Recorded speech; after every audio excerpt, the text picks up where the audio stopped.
N'hésitez pas à liker la vidéo pour nous encourager. Et si vous êtes nouveau sur la chaîne, abonnez-vous et activez la cloche de notification pour ne manquer aucune de nos prochaines vidéos. Bon, en fait, les amis, Maïs accusé d'avoir kidnappé le blogueur Aquabab après les rumeurs. Une ancienne vidéo a fuité où l'on voit kidnapper et frapper Aquabab. L'histoire se déroule quand Aquabab fait des révélations sur Maïs en lui accusant d'avoir des relations avec les relations sexuelles avec un escort boy. Maïs et sa bande s'est rendu à sa domicile. Ce dernier refuse de sortir. Cette vidéo qui date de 2019 a fuité sur Twitter et Matt Plata fait d'énormes révélations et voici ses propos. Tant attendu, il y a beaucoup de gens qui m'ont envoyé les vidéos sur Twitter de Aquabab, etc. Déjà, je tiens à éclaircir. Il y a une note vocale de Dylan où il dit ouais, j'ai montré les vidéos à Marc Blatta, etc. C'est totalement faux, il m'a jamais montré ces vidéos-là.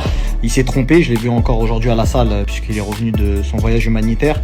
Et je lui ai dit, mais frérot, tu m'as jamais montré ces vidéos-là, etc. Il me dit, mais dinguerie, parce que effectivement, c'était pas toi, mais je me suis trompé quand je l'ai dit. D'autant plus que les vidéos qui viennent de sortir, c'est pas celle-là que j'avais. C'est ce qu'il me dit lui. Donc double erreur de sa part. Après c'est pas bien méchant parce que je vous dis la vérité, même si j'avais vu les vidéos, vous voulez que je fasse quoi? Je suis pas la police. J'aurais peut-être fait une story pour expliquer que ce qui s'est passé tout simplement, mais je peux pas porter plainte à la place de Yanis, etc. Ça c'est propre à chacun. Maintenant on va parler un petit peu du contenu de la vidéo. Donc Aquabab s'est fait attraper suite à de la diffamation sur un rappeur qui est Maes. Du coup, il se déplace en bas de chez lui, il le cherche, bref, il arrive à l'attraper. Ça, vous n'avez pas besoin que je vous raconte puisque Aquabab l'a raconté lui-même. Je vais vous faire un parallèle un petit peu de cette histoire avec ma vie à moi, puisque de toutes les façons, mon travail n'est pas bien différent de celui d'Aquabab à l'époque, puisque je parle un petit peu de ce qui se passe sur la toile, il y a des croustilles qui sortent, des dossiers, etc. La famille, vous savez, il y a des gens, des fois, qui parlent de moi, qui sont très insultants, qui critiquent ma femme, qui sont très insultants envers ma femme, qui postent des photos, machin, des trucs, des ceci, des cela.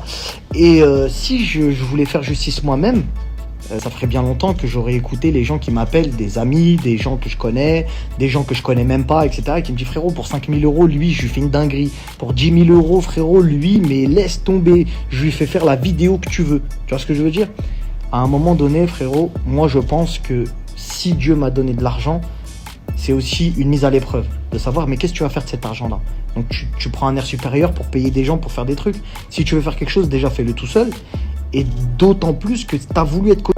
T'as voulu être connu, t'as voulu ça, t'as voulu que les gens parlent de toi. Aujourd'hui, il faut accepter que les gens parlent de toi en bien ou en mal et diffament également. Il y a une loi avec la police où les gens portent plainte pour diffamation, des fois gagnent leur procès, des fois le perdent, etc. Faire justice soi-même, que ce soit Maes ou d'autres, parce qu'on a vu aussi Sadek qui est parti faire justice lui-même, etc. Je trouve pas ça correct. Parce que si on commence tous à faire justice nous-mêmes, il y a plein de gens qui vont mourir, il y a plein de gens qui vont se faire tabasser en bas de chez eux. Voilà, c'est la porte ouverte à tout. Tu vois ce que je veux dire? Et c'est à celui qui aura le plus d'argent à poser, c'est celui qui aura le plus de soi-disant de couilles, alors que c'est pas des couilles, c'est juste de la stupidité. C'est quoi l'objectif de récupérer un mec, de le soulever parce qu'il a dit sur internet, ok, machin. À la limite, tu lui fais une petite frayeur, tu l'attrapes, vas-y, fais une vidéo tout de suite, nanani, il l'aurait fait. Moi, c'est comme ça que je le vois. Il l'aurait fait. Parce que dans la vraie vie, les gens, tu les attrapes, tu leur dis, ouais, frérot, s'il a menti, s'il a pas menti, bon, tant mieux, mais s'il a menti, il peut faire une vidéo vite fait en balle pour démentir, etc. Pourquoi aller au bout? Pourquoi le défoncer, le mettre tout nu, etc., etc. Ça, c'est vraiment de la hagra, c'est pas quelque chose que moi, en tout cas, je cautionne.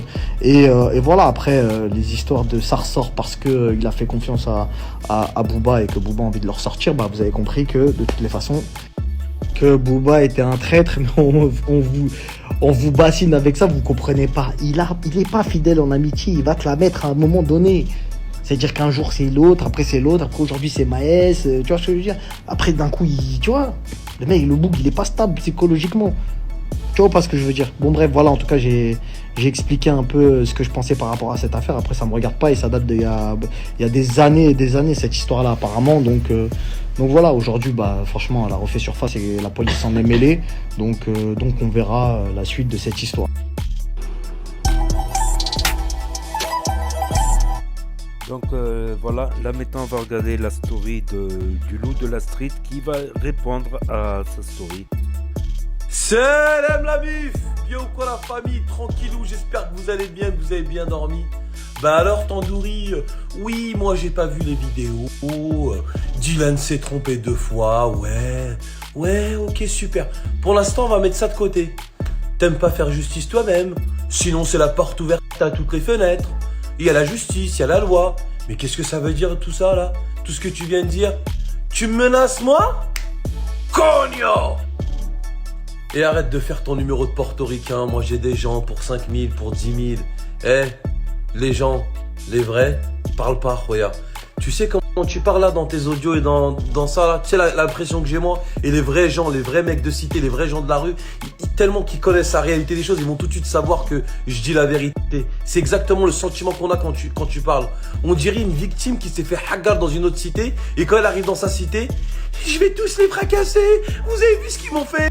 Vous êtes tous avec moi, hein les gars? T'es une victime, t'es une baltringue. Mais par contre, tes petites menaces, je les prends quand même en compte. Tes petites menaces, je les prends en compte. Et je vais t'expliquer pourquoi.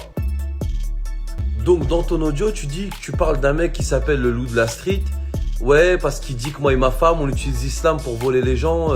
Et reste à ta place, poteau. Je resterai jamais à ma place. Quoi qu'il en coûte et quoi qu'il advienne. Vous êtes des gros bâtards qui volaient les gens, qui utilisaient l'islam. Je sais que t'aimes pas quand je dis ça, que ça te fait mal. Mais c'est la réalité. Je suis obligé de parler, tu vois. Je suis obligé de dire, prendre des pauvres mères de famille, mettre des faux témoignages des femmes avec le voile, niquer la population française en leur disant que vous allez arrondir leur fin de mois, leur mettre dans le cul par 500 €, envoyer, rajouter 1000, 1500, 2000, 3000.